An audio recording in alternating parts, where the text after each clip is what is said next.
극동방송과 함께하는 성경 읽기 프로젝트 성경 읽어지네. 이 시간 생터 성경사역원 성경 읽어지네 전문 강사이신 함안 우리교회 배명옥 사모와 함께합니다.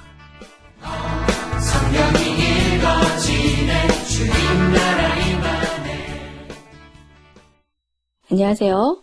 지난 시간에는 예수님이 첫 번째 6월절에 예루살렘 성전을 청결케 하신 사건을 공부했습니다.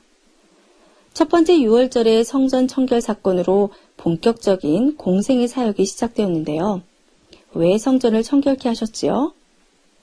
중간기 시대를 지나오는 동안 하나님의 통치 좌소인 성전이 대제사장 그룹의 기득권 세력의 장사판이 강도의 구렬이 되어 있었습니다.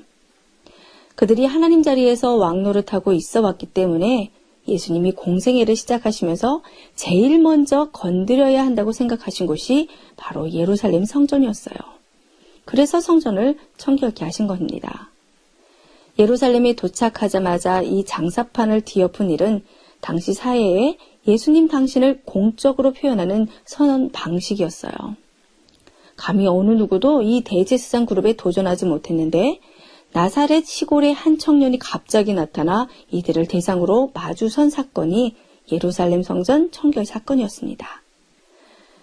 이렇게 예수님은 수도 예루살렘 중심부에서 먼저 자신을 드러내셨어요. 이것은 중요한 포인트인데요. 예수님은 갈릴리의 나사렛이나 가버나움에서 먼저 뜨신 것이 아니라 수도 예루살렘, 정치, 경제, 문화, 교육, 사회의 심장부에서 먼저 이름이 나신 겁니다. 이것은 무엇을 의미할까요? 그렇게 되면 이 사건은 여기서 멈추는 것이 아니고 전 세계의 디아스포라 유대인들에게 퍼져나가게 될 것이고 세계화가 될 수도 있게 되는 거거든요. 6월절 예루살렘엔 전국 남자들과 해외 디아스포라와 개종 이방인들이 올라와 있기 때문에 당연히 그렇게 될 수밖에 없습니다. 예루살렘 중심부에서 일어난 이 사건은 한 번 보고 잊어버려지는 그런 평범한 사건이 아니니까요. 그러니까 예수님이 어쩌다 보니 예루살렘에서 사역을 먼저 시작하신 것이 아니었어요. 철저히 계획된 일이었음을 알 수 있습니다. 성전을 청결케 하신 의미를 좀 더 이해를 하려면 성전에 대해서 생각해 봐야 하는데요. 여러분, 성전이 무엇인가요? 성전은 하나님의 통치 좌소입니다. 다스리시는 하나님의 보좌로 상징이 되는 장소예요. 샤켄하시는 하나님, 임마누엘의 하나님, 내가 너희들과 함께 거한다. 자, 이것은 출애굽기 모세 시대의 성전의 의미입니다. 노예였던 이스라엘 백성들에게 이제는 하나님의 나라의 백성이다라고 언약하시며 그들 가운데 거하시겠다고 하시면서 성막을 만들라고 하셨잖아요. 초월하셔서 계시는 하나님이 아니라 우리 가운데 내재하시는 그리고 통치하시는 하나님이시다. 언약 백성들과 함께 하시는 하나님께서 다스리신다. 즉 하나님의 나라가 임한다는 것을 가시적으로 보여주는 장소가 바로 성전이었어요. 다윗 성전도 마찬가지였죠. 이스라엘의 진정한 왕은 하나님이시다. 다윗의 위를 이을 영원할 왕이 오실 것임을 말해주는 것이 성전이었는데 바벨론에 의해 그만 무너졌었어요. 그런데 무너졌다가 그 이후 무너진 성전의 회복을 에스겔서에서 나타난 즉 성전이 재건되는 환상으로 보여주셨습니다. 완성된 성전에서 물이 흘러넘치는데 예루살렘에서 전 세계로 흘러갈 것을 보여주셨어요. 회복이죠. 영원할 하나님 나라 왕권의 회복입니다. 그래서 유대 포로들이 조국으로 돌아와서 집중했던 프로젝트가 성전 재건이었어요. 왜요? 이것은 하나님께서 다스리신다는 의미니까요. 그렇게 하여 완성된 수룹바벨 성전이 비록 솔로몬 성전에 비하면 작았지만 그래도 이곳에서 예배를 드리며 지내오다가 예수님 시대에 와서는 대헤롯이 성전을 다시 짓고 있는데 이 안에서 해오고 있는 일이 뭐냐? 비즈니스 장사판이었다는 거예요. 예루살렘 성전은 하나님이셨던 분이 이 땅에 내려오셔서 하나님의 백성들을 다스리시고 통치하시는 장소가 예루살렘 성전입니다. 왕이 계신 곳이 예루살렘 성전인데 하나님만이 계셔야 하는 곳인데 강도의 구렬이 되어 있으니 예수님이 처음으로 들어가셔서 뒤집어 엎으심이 하신 말씀이 이 성전은 만민이 기도하는 집이다. 온 세상 사람들이 하나님께 예배하는 곳이고 하나님이 통치하는 곳이고 하나님이 거하시는 곳이 예루살렘 성전이다. 이곳은 하나님만이 계셔야 하는 곳인데 너희들이 완전히 엉망으로 만들었도다. 그러니 이것을 헐어버려라. 내가 3일 만에 다시 짓겠다. 라고 하신 거예요.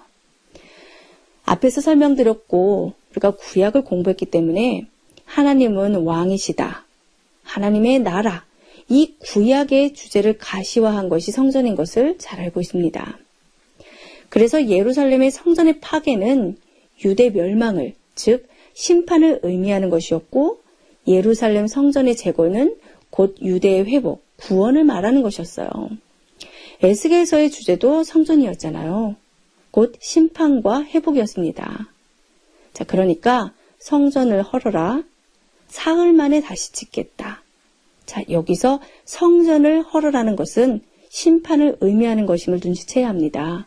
그리고 3일 만에 다시 짓겠다라는 것은 구원을 의미하는 거고요.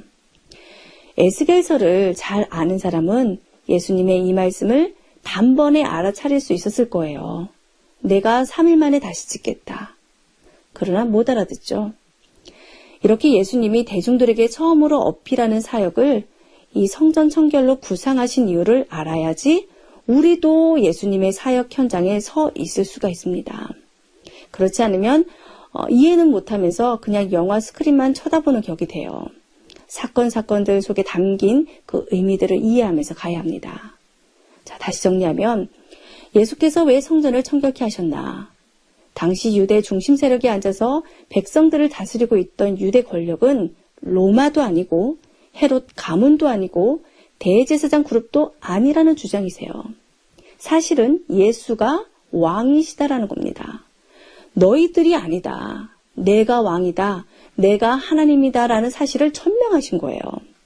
그들이 다 각각 왕권, 주도권, 권리를 쥐고 행세하고 있는 심장부였기 때문에 공생애를 시작하시면서 예루살렘 성전으로 들어가셔서 주도권을 쟁취하신다는 의미인 겁니다. 다시 말하면 당신이 왕이라는 뜻이고 더 나아가 그가 하나님이라는 뜻이에요. 하나님의 통치권, 다스림이 임했다라는 뜻입니다. 하나님의 나라가 임했다라는 뜻이에요. 이렇게 성전 청결 사건이 공생의 첫 사역으로 굉장히 중요한 의미를 가지고 있는 사건이었어요. 이러한 성전 문화 속에 한 무명의 젊은 청년이 나타나 이곳을 뒤집은 현장을 한번 상상해 보세요. 한 청년이 나타나 채찍질하시며 상을 엎으시고 내쫓으시니 짐승들이 이리 뛰고 저리 뛰고 막 그러지 않았겠어요? 예루살렘 성전 안은 짐승들이 피 튀기며 죽어가는 도살의 장소이거든요. 그러니까 제사를 드리는 거니 성전 안은 피가 흥건하고 피 비린내로 진동하고 있는데 비둘기, 양 이런 짐승들이 이리 튀고 저리 튀니 피투성이로 막 성전 바닥이 난리가 났어요. 성전 안이 정신없고 난리가 난 겁니다. 이때 누가 당장 달려왔겠죠. 호루라기 불며 대제사장의 하수인들이 달려오지 않았겠어요? 이거 뭐야? 쿠데타야? 이거 뭐야? 뭐야? 와서 보니 성전 안에서 어느 청년이 상들을 뒤집고 내쫓고 채찍질하고 난리가 난 거예요. 사람들은 꼼짝도 못하고 놀래서 구경하고 있고요. 야, 이거 뭐야? 뭐야? 하며 놀래서 구경하고 있는 거예요. 하수인들이 이 엄청난 이 상황을 당장 위에 보고합니다. 안나스에게 보고하는 거죠. 큰일 났습니다. 무슨 일이냐? 어느 청년이 이상한 놈이 나타나서 성전 안을 난리로 만들고 있습니다. 뭐야? 무슨 소리야? 왜? 누군데? 아직 누군지는 잘 모르겠습니다. 잘 모르겠다니 도대체 누구야? 모르겠습니다. 누가 감히 도대체 누구야? 그런데 이때 어느 누군가가 나 저 사람 아는데. 나사렛 사람 예수인데? 알았습니다. 갈릴리 나사렛 사람이라고 합니다. 뭐? 나사렛? 누군데? 나사렛 예수라고 합니다. 뭐야? 갈릴리 나사렛 예수? 아니, 나사렛 예수가 도대체 누군데 여기서 난리야. 당장 잡아들여! 이러지 않았겠어요? 예수 도대체 누구야? 예수 그는 누구인가? 이 질문이요. 앞으로 우리가 읽어갈 사복음서, 이 사복음서를 읽게 하는 관점이 됩니다. 이 사건으로 인해 예수님이 예루살렘에서 유명해지셨는데요.